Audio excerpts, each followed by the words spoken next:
అందరికీ నమస్కారం. నేను మీ వెంకట్. మీరు చూస్తుంది భువనగిరి కోట. ఎంతోమంది రాజులు రాచరికాలు కోసం పోరాడిన నేల ఈ భువనగిరి పోర్ట్లో పైన ఉన్నాం మనం. ఇక్కడి నుంచి భువనగిరి టౌన్ చక్కగా చూడొచ్చు మనం. ప్రస్తుతానికైతే మిగిలింది రాజులు లేరు, రాచరికాలు లేవు, కానీ వారి ఆనవాళ్ళైతే మాత్రం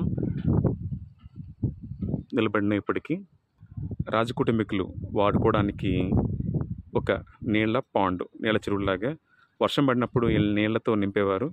ఈ నీటిని రాజకుటుంబీకులు వాళ్ళ అవసరాల కోసం వాడుకునేవారు.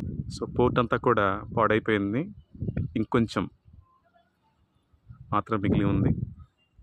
ఇది భువనగిరి కోట ఎంట్రన్స్. కొండ మీద ఉన్న ఈ పోర్టుకి ఇది ఎంట్రన్స్ పాయింట్. ఇది తూర్పుముఖంగా ఉంది. సో ఈ గ్రాండియర్ ఇదొక వ్యూ పాయింట్. ఇక్కడి నుంచి కూడా శత్రువుల్ని రైడ్ వేయడానికి ఫైనల్గా అయితే కిందకి దిగుతున్నాం మేము. ఇక్కడ పెట్టి ఇలా ఉంటాయి, చూసుకొని రావాలి. ఇంకా ఇది దిగాల్సిన మార్గం.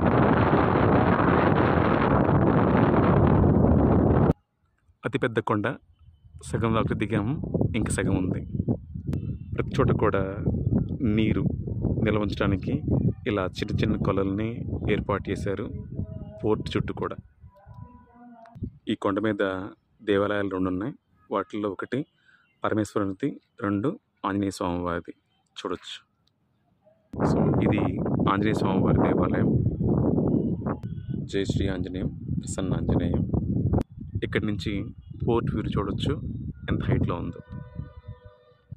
ఆంజనేయ స్వామి వారి గుడి దగ్గర నుంచి పోర్ట్ వ్యూ. ఆంజనేయ స్వామి రాజకుటుంబీకుల్ని చల్లగా చూడటానికి ఈ వ్యూ. సో ఇదొక సెక్యూరిటీ చెక్. ఈ సెక్యూరిటీ చెక్ దాటుకొని మనం రాజ కుటుంబీకులను చూడటానికి వెళ్తారు. ఇది పైనుంచి వస్తున్నప్పుడు సెకండ్ సెక్యూరిటీ చెక్ ఇది. ఈ సెక్యూరిటీ దాటుకొని మనం పైకి వెళ్తాము. ఇదే లాస్ట్ సెక్యూరిటీ చెక్. పైనుంచి దిగుతున్నప్పుడు 3rd సెక్యూరిటీ చెక్ ఇది. సో ఇది దాటి కిందకి దిగుతాం. ఆల్మోస్ట్ కిందకు వచ్చాం మనం. ఇంకా భువనగిరి పోర్ట్ నుంచి సమయం 5:30 అవుతుంది. ఇవి రీసెంట్గా చెక్కిన మెట్లు కొండ మీదకి వెళ్ళటానికి కోసం. కాలభైరవ స్వామి వారు పోర్ట్కి కింద ఉంటారు. ఈయనే సర్దార్